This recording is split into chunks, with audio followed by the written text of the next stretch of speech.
So এটা হচ্ছে third class, অর্থাৎ সিকোয়েন্স নিয়ে যে ক্লাসটা হওয়ার কথা ছিল এটা হচ্ছে সেটি। তো আমরা প্রিমিয়ার প্রো সফটওয়্যার ওপেন করি। তো সিকোয়েন্স জিনিসটা কি সেটা আমি আগের ক্লাসে অবশ্যই বুঝিয়েছি। এই ক্লাসে দেখাবো ডিফারেন্ট যে সিকোয়েন্স হয়ে থাকে সেটা কিভাবে করে। তো গত ক্লাসে ছিল হচ্ছে ইউটিউব সিকোয়েন্স কিভাবে তৈরি করতে হয়, যে ফ্রেম সাইজটা থাকে ইউটিউবের জন্য সেইটা কিভাবে তৈরি করতে হয় সেটা দেখিয়েছি। আজকের ক্লাসে আমি দেখাবো কিভাবে টিকটক, ইনস্টাগ্রাম এবং ফেসবুকের যে ফ্রেম সাইজটা থাকে 1/1 সেটা দেখাবো। সো এটাকে আমি ডিলিট করি। সো একটা সিকোয়েন্স আমি তৈরি করে রাখছিলাম গত ক্লাসে, সেটা হচ্ছে ডাটা। তো আমরা এবার যে কাজটা করব, টিকটক যে সিকোয়েন্সটা আছে সেইটার জন্য একটা সিকোয়েন্স তৈরি করব।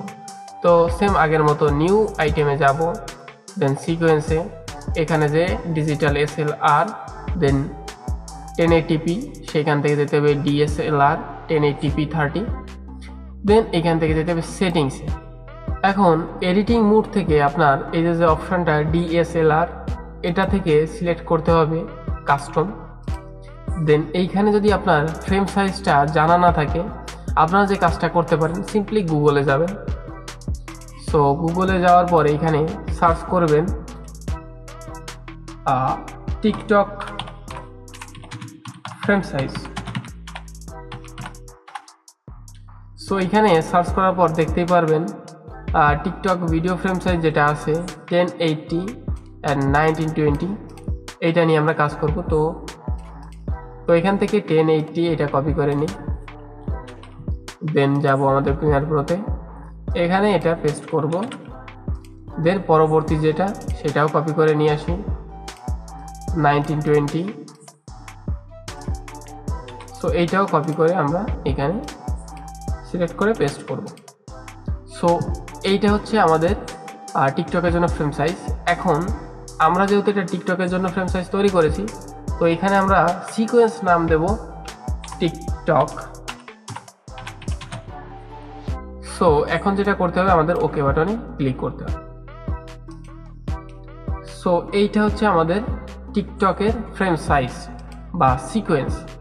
তো এখন যেটা করতে হবে, আমাদের একটা ভিডিও এখানে ওপেন করতে হবে, ঠিক আগের মতো কিপ এক্সিস্টিং সেটিংস এখানে ক্লিক করতে হবে, দেন আপনার ভিডিওটি টিকটক ফ্রেম সাইজে চলে আসবে।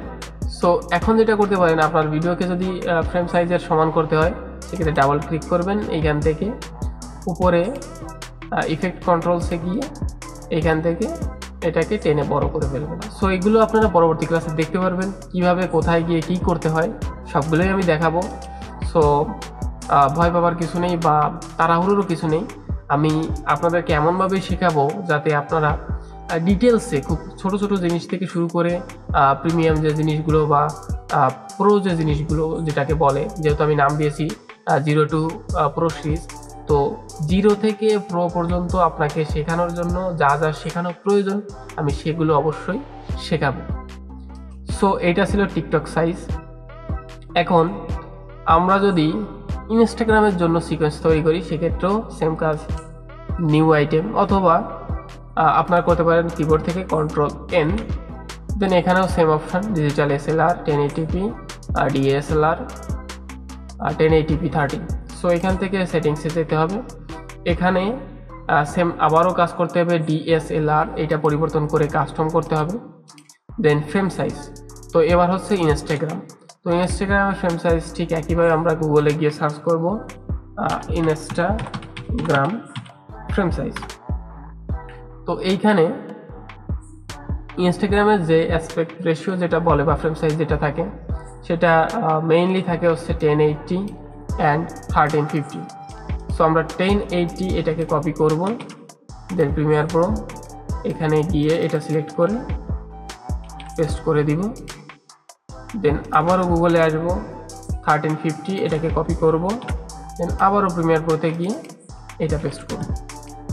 এখন যেহেতু আমাদের কাজ শেষ, আমরা এখন সিকোয়েন্স নেম দিব, এটা হচ্ছে ইনস্টাগ্রাম, সেহেতু আমরা IG লিখে রাখি, দেন এখান থেকে ওকেতে আমার ক্লিক করতে হবে।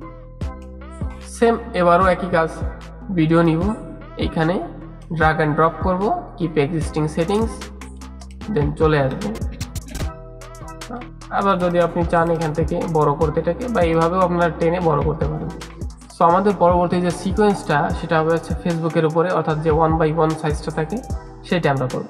তো সেটার জন্য again new item, sequence, same settings রাখবো, দেন সেটিংসে যাব, যাওয়ার পর এখান থেকে আবার কাস্টমে যাব, দেন ফ্রেম সাইজ এখানে 1x1 অর্থাৎ 1080 অ্যান্ড 1080 এটা রাখার পর সিকোয়েন্স নাম দেব, ধরেন এটা হচ্ছে এফবি। সো দেন ওকে বাটনে ক্লিক করব। সো এইটা করার পর আবারও যদি আমি এখান থেকে ভিডিও নিই অ্যান্ড ড্র্যাগ অ্যান্ড ড্রপ করি, সেম কিপ এক্সিস্টিং সেটিংস, দেন এবারও আপনার সাইজে চলে আসবে। সো এটাকেও আপনারা সিম্পলি ড্র্যাগ করতে পারেন। সো আশা করি সিকোয়েন্স নিয়ে আপনাদের আর কোনো প্রবলেম হবে না। সিকোয়েন্সটা কার জন্য কি হবে, অর্থাৎ কোন প্ল্যাটফর্ম বা কোনটার জন্য কি সিকোয়েন্স রাখতে হবে আমি এখানে দেখিয়ে দিয়েছি। এবং আপনাদের যে কাজটা করতে হবে, অবশ্যই আপনাদের পিসি অথবা ল্যাপটপে গিয়ে সেম কাজগুলো নিজেদের করতে হবে। সো দেখা হচ্ছে পরবর্তী ক্লাসে। থ্যাঙ্কস।